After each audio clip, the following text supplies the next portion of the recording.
Hello everyone and welcome to another video. Now when I think of bad or notorious PC ports, I think of two games. Those are Grand Theft Auto 4 and Saints Row 2.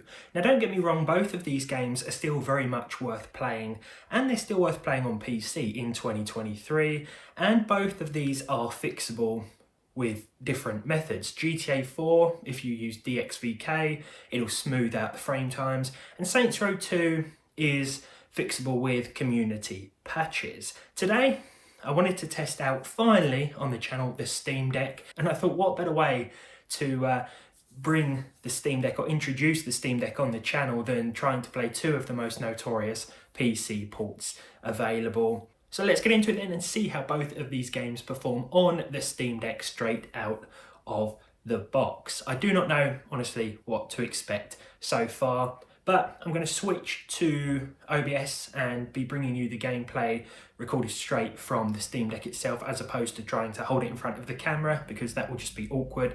But let's have a look. Okay, so the first title we're trying now is GTA 4. 1280 by 800 is of course the native resolution of the Steam Deck. Now, when it comes to the Steam Deck here, 1610 is the natural aspect ratio, and you might notice some black bars on the footage here, but those black bars aren't present when you're actually playing on the device itself. It's only because I'm recording at a slightly different aspect ratio, as is the default with OBS. These settings are the auto configured settings. I'll just show you here. If I click auto configure, the game is going to set itself, well, to this. I'm running an uncapped frame rate. If I get this up at the side here, you can see the frame rate is actually set to 60 at the moment, but I'm going to change that to off. So we'll be running unlimited. Got about 58% battery left. Currently about 2 hours 45 minutes, but this will drop as we jump into the game. I'm also going to enable the performance overlay. We're going to set this to, let's set it to 3. 3 doesn't take up too much screen space, but it still tells you everything you need to know. So the settings, high, medium, off, a mixture of high and medium really. View distance, detail distance and vehicle density aren't set too high by default, but let's jump into the game. We'll turn VSync off here. Just to override that default setting and see how many frames we can get with these quality visual settings. Alright, so here we go in the game. Just a reminder that these black bars in the footage will not be here when you're actually playing on the Steam Deck itself. This is just because of a mismatch with the aspect ratio in OBS compared to the device itself. As you can see though, we are running at over 60 FPS and the frame times are actually really stable, as you can see by that frame time graph. Now I'd actually recommend keeping these settings as they are. Whoops, I didn't mean to break into this car with the cops right in front of me, didn't notice that at all. Yeah, I'd keep these settings as they are. There's probably no need to push things higher, because as we come around this corner, you might notice a few little dips towards 60 FPS. I think the lower resolution definitely helps. This is more noticeable when you blow it up onto a bigger screen, but when you're actually playing on the Steam Deck, the native screen res, it doesn't look bad at all. I was actually surprised when I got one of these just how sort of usable it is when I'm sitting in the living room. I thought the screen would be too small for me personally, but honestly it's the perfect size. The handheld itself is much bigger than I anticipated. I think I must have watched countless videos and read countless measurements, but I wasn't prepared for the size of the device itself. I've gone down here because this is usually troublesome on PC, or at least it is until we apply the DXVK fix. Obviously no need to do that here. You might be able to see by the overlay the battery percentage and the amount of time we've got left on the battery. It's dropped to under an hour now, and yeah, the battery will drain pretty quickly when you're running a AAA title such as this one. Obviously we can alleviate this by reducing the settings further or capping the frame rate or the refresh rate. I'm actually going to cap it to 60 now, just so you can get a better idea of how smooth this game can be when we enable a 60 FPS cap. I'd definitely recommend keeping this in place, because look at that frame time graph, it's ironed out really nicely now. GTA 4 is certainly problematic on a lot of PCs, but here on the Steam Deck it is running really nicely. you can see that our battery life, or estimated battery life, has now shot up to over an hour as well. Honestly, I couldn't be happier with the performance. This is definitely going to become my portable GTA 4 machine. I'll probably play a few classics on it as well if I can get them to work correctly. GTA San Andreas, Vice City, GTA 5 as well is a fantastic game in of itself, so I'll definitely be installing that. I went with the 256 gig Steam Deck. The 64 gig one was out of stock. I purchased a 64 gig one ages ago and ended up giving it away to a friend for their birthday.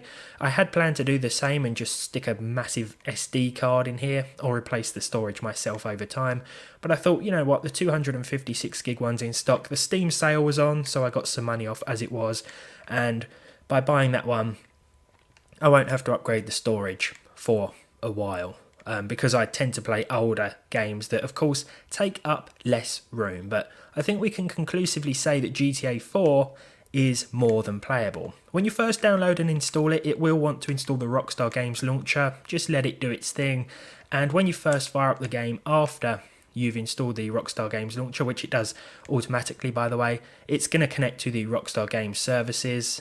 It'll take about 30 seconds to actually fire up into GTA 4, but there are no issues with the launch, no crashing, nothing like that at all. It's definitely a solid experience all round. So I guess we should move on to Saints Row 2 now and see what we can expect with that one. Okay, so now we're in Saints Row 2, again 1280 by 800, and I should reiterate that these black bars you're seeing won't be actually present on the Steam Deck. It's just simply because I'm recording with OBS in a different aspect ratio. Here I've turned everything up to the respective highest. This doesn't really make much of a difference with Saints Row 2. I mean, it's going to offer a very similar frame rate whether you use the high or low settings on PC. In my experience, different hardware will vary. I've just turned off a couple of personal preferences like motion blur, depth of field, but everything else is turned right up. If we get back to the game, you can see that we are seeing at least 60 FPS. This is with an uncapped frame rate yet again. Let me just take this truck. There we go.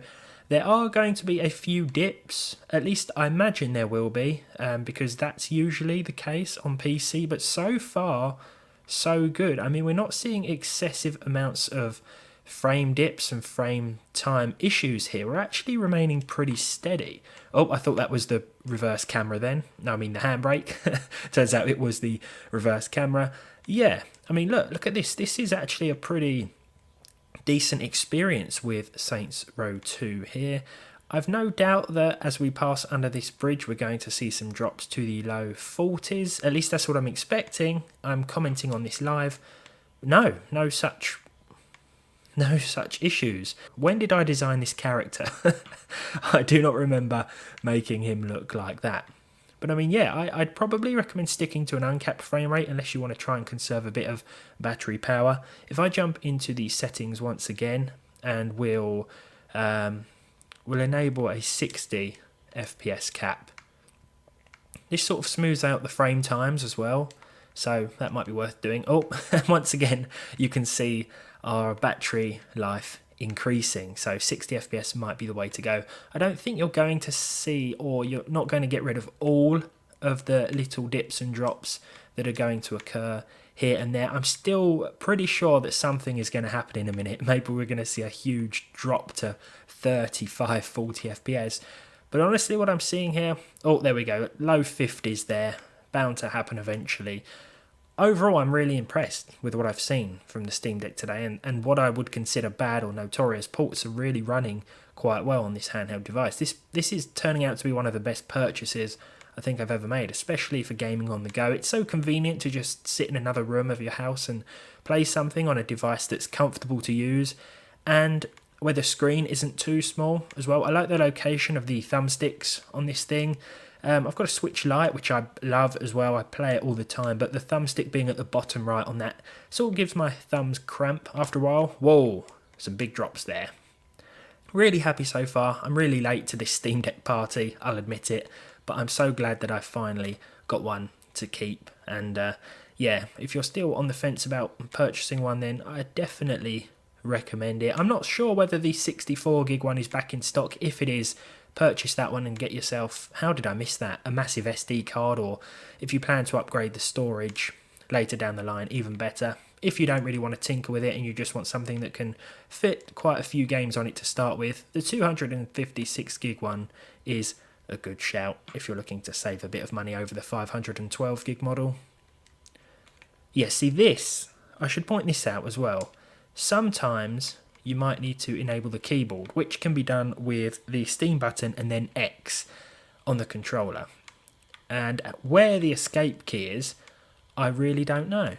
But you should bear this in mind. Oh, you can just press start. If you just press like the start button on the Steam Deck, that'll get rid of that message as well. So there we go. It's not all bad. What's E?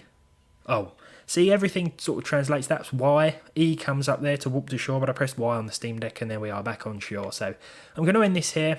Very surprised with what I've seen so far. If you'd like to see more Steam Deck videos, please let me know in the comments. Perhaps a Steam Deck versus 2023 video is on the cards. Test some modern games with it, see how it handles it with certain settings, and hopefully you've enjoyed this one. If you did, leave a like on it, leave a dislike if you didn't, subscribe to the channel if you haven't done so already, and hopefully I'll see all of you in the next one.